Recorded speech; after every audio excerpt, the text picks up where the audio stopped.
Walt Disney, The Ugly Stepsisters.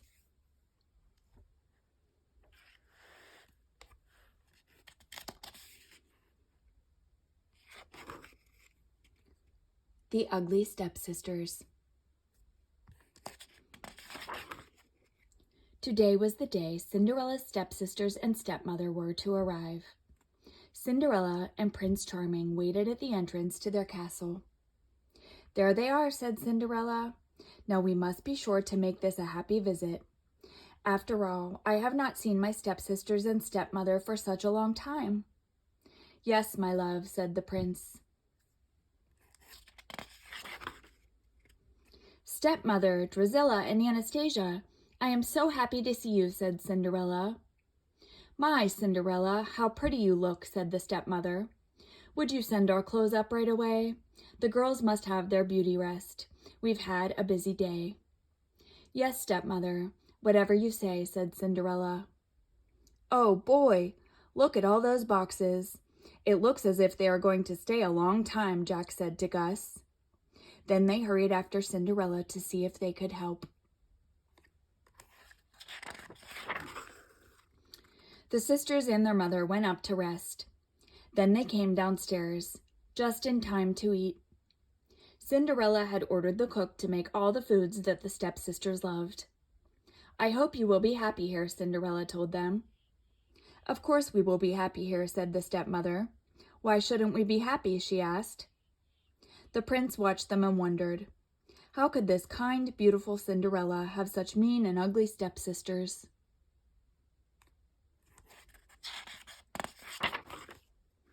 After supper, the sisters and their mother went to their rooms. "Who does Cinderella think she is? She sure was showing off for us," sneered Anastasia. "Yes, and I don't think the prince looked very happy. Do you, Mother?" asked Drusilla. "Don't fuss so over Cinderella, my girls. You are both more beautiful than she is," said their mother. "I just know the prince was wishing he had married one of you." Meanwhile, Cinderella and her prince were taking a walk. "I wonder how long they will stay," said the prince. "They don't seem to be very happy, even here." "If only they each had a husband as nice as you," said Cinderella. "Then they would be as happy as I am." "I know. Let's surprise them and give them a grand party," said Cinderella. "And we will ask all the fine men in the kingdom to come to it," said the prince. "Oh, yes," cried Cinderella.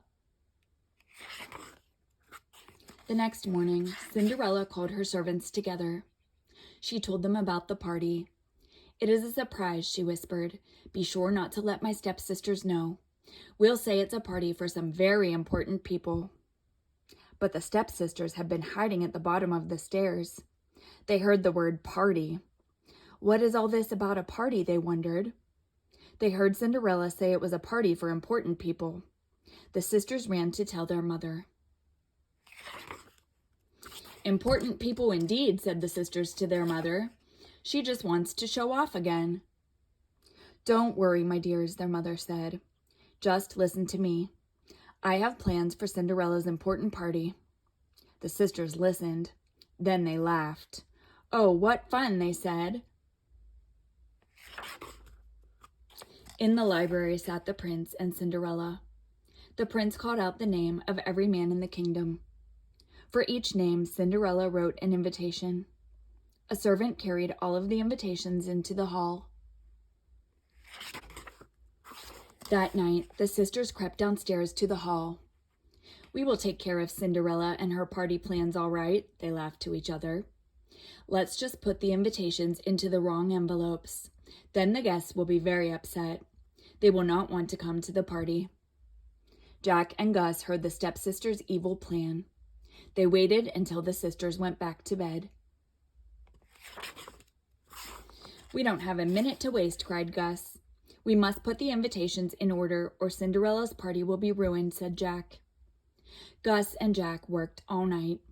At last, the invitations were in order. The next night, the stepsisters crept down to the kitchen. "A little salt in the sugar," said Anastasia. "And a bit of soap in the flour," added Drusilla. "We'll make a lovely cake," the sisters laughed to each other. Then they ran to tell their mother what they had done.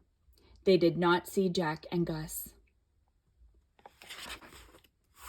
"The food for the party will be ruined," cried Gus.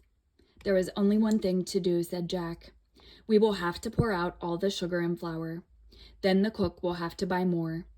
Jack and Gus went to work. The next morning, the cook was in for a big surprise. There was sugar and flour everywhere. She hurried to the store to get some more in time to bake the cake for Cinderella's party. Meanwhile, Cinderella's servants were making beautiful party dresses.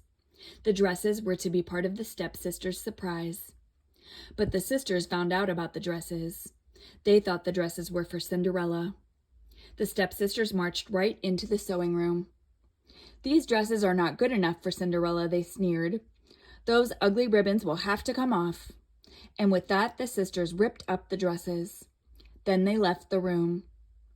"Now Cinderella won't have a single new dress to wear to her party," they laughed. Cinderella came into the sewing room to see how the dresses looked, but there were no new dresses. There were just tatters and rags. Her servants were crying. They told her what had happened. "Oh dear," said Cinderella. "I'm sure my stepsisters just wanted to help. Don't worry. I will help you finish the dresses in time." "How kind she is," whispered the servants, "and how wicked those jealous stepsisters are." At last, it was the day of the ball. While the servants were setting up the ballroom, the stepsisters put their cat to work. He ran through the ballroom and onto the table. Plates and silverware flew through the air. "Get that cat!" a servant shouted. The servants chased the cat all around the castle. "Oh my, what a mess," said Cinderella. A servant tried to tell her about the cat. Well, well, don't worry. I will help you clean up. We still have some time before the party," Cinderella said. Cinderella sang as she worked. Soon everyone was happy and smiling. Gus and Jack helped too. At last the ballroom sparkled and shone. Meanwhile, the stepsisters were getting ready for the party. "How embarrassed Cinderella will be. The guests will laugh at her when they see how her sisters dress for her parties," they said. "This will teach Cinderella to show off for my girls," said the stepmother. At last, it was time for the party. The guests began to arrive. "I hear that Cinderella has 2 stepsisters," said one duke. "I wonder if they are as beautiful as Cinderella," said another. Soon the hall was full of guests.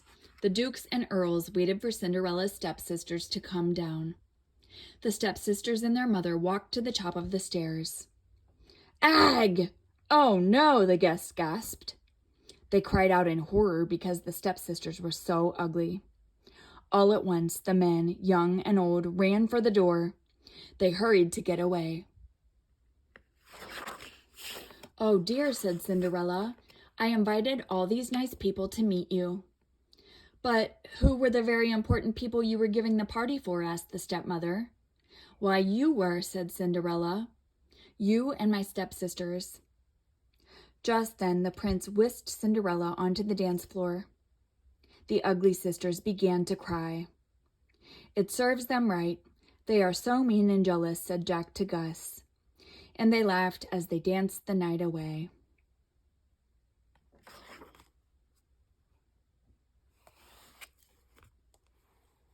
The end.